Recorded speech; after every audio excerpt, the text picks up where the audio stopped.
Dans cette valse des gouvernements, comment se porte la Tunisie? On va décrypter cette situation tout de suite avec Hatem Nafti, essayiste franco-tunisien, auteur de ce livre de la Révolution à la Restauration, Où va la Tunisie, paru en novembre aux éditions Rive Neuve. Bonsoir. Bonsoir. Et avec nous depuis Tunis, Madi Eleuch, analyste à la Fondation Jean Jaurès à Paris, membre du bureau de l'Observatoire tunisien de la transition démocratique. Soyez le bienvenu, vous aussi.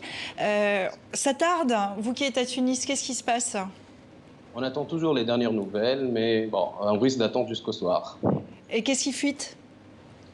Il paraît que le président de la République a proposé à au moins une personnalité indépendante qui aurait refusé ce poste. Il s'agit d'un professeur de droit, Mohamed Salah Benaïs.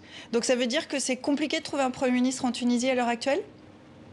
Oui, visiblement, puisque d'une part, il y a les partis représentés au Parlement, notamment les deux premiers partis, qui entendent s'allier ensemble et former leur gouvernement, ce qui ne correspond pas aux exigences du président de la République, qui préfère une personnalité en qui il fait confiance. Ça, c'est tout l'enjeu. Hein. C'est quelqu'un de confiance pour le président Kais Saied? Absolument. Donc, si on observe ce qui s'est passé lors de la dernière nomination du Premier ministre, c'est-à-dire en janvier, les partis ont été donc invités à présenter des candidats. Et le président a opté pour un candidat qui était très peu soutenu par un parti et moyennement soutenu par un autre, totalisant une trentaine de députés sur 217.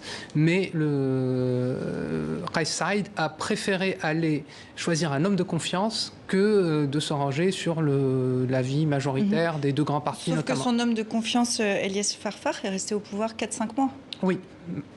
Alors, si vous voulez, c'était un petit peu attendu dans la mesure où, justement, ne bénéficiant pas de ce soutien parlementaire, notamment des deux grands partis, à savoir Ennahda et Qalb Tounes, qui étaient adversaires aux élections législatives et présidentielles, promettant de ne jamais s'allier.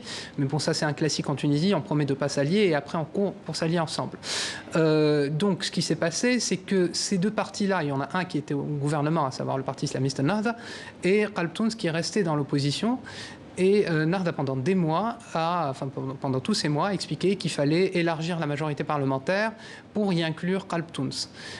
Quand ça n'a pas marché, il y a cette histoire qui est sortie, donc on ne sait pas qui effectivement a sorti cette histoire qui est véridique, hein, enfin en tout cas il y a de fortes... C'est-à-dire les soupçons de conflit d'intérêts, voilà. Il y a actuellement des enquêtes qui tentent à accréditer cette thèse. Le problème, c'est qu'on a appris aussi que au moins Ennahda était au courant, enfin les principaux dirigeants d'Ennahda étaient au courant de ce dossier depuis au moins le mois de février. On a des déclarations dans ce sens.